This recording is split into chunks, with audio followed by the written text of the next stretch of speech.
Hello, everyone. My name is Alfredo Castro, and I've been a neonatal pediatric respiratory therapist for about 27 years. I work at a major hospital in Miami, Florida. Um, I'm in the.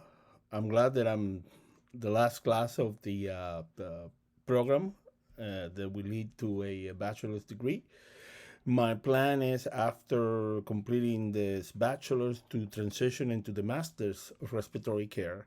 My goal, my long-term goal for doing that is to teach. Kind of like our instructor, who I can tell spent a lot of years at the bedside and in different roles, and then transition to teaching after I'm sure retiring from his quote unquote day job. Anyways, that's what I plan to do. And that's how come I'm here.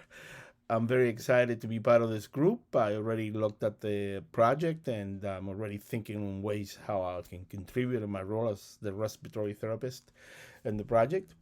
At any rate, to answer the questions posed by the instructor, the most challenging part of my professional career, believe it or not, after all these years, has been this time.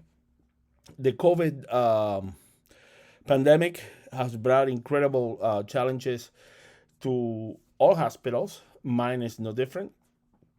The biggest challenge is not the amount of cases, but the shifting that we experience and the staffing, where a lot of our full time staffing decided to go travel because they can make so much money. And so it's left us critically short, and it's put a lot of stress on us to provide the care that our patients need. So after all these years and everything that I've been through in my career, this happens to be, I think, the most challenging time.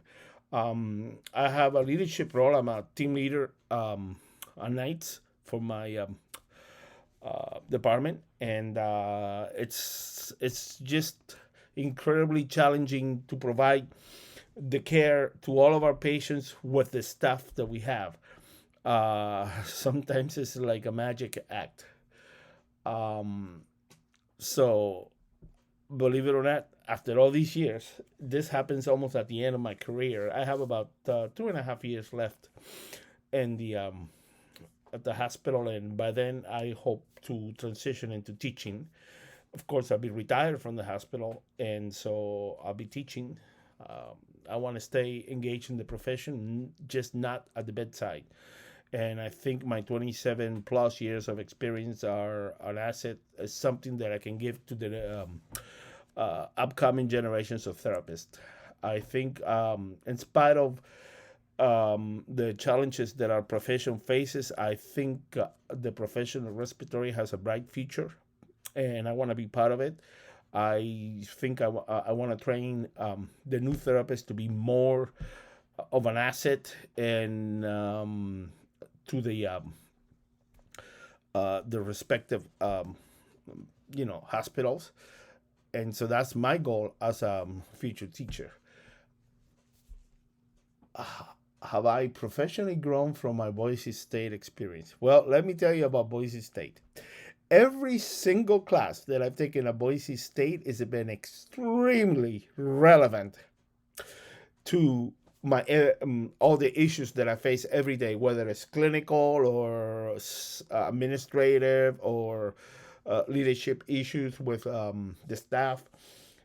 Every class has been incredibly relevant and contributed a great deal to for me to perform better. Even my manager says, "Oh my God, you what you learn is showing up and the way you make decisions and the way you handle things." So definitely, Boise State, I recommend it to anyone. In fact, I have a coworker that just enrolled, and I said, "You're gonna love it."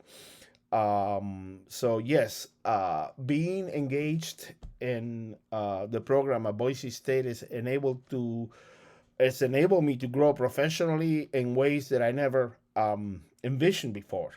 And my only regret is, why didn't I do this sooner? At any rate, I'm coming up to 5 minutes, so I'm gonna end this. Hopefully, you're still awake. But I'll see you at the discussion board, and it's a pleasure to meet you all.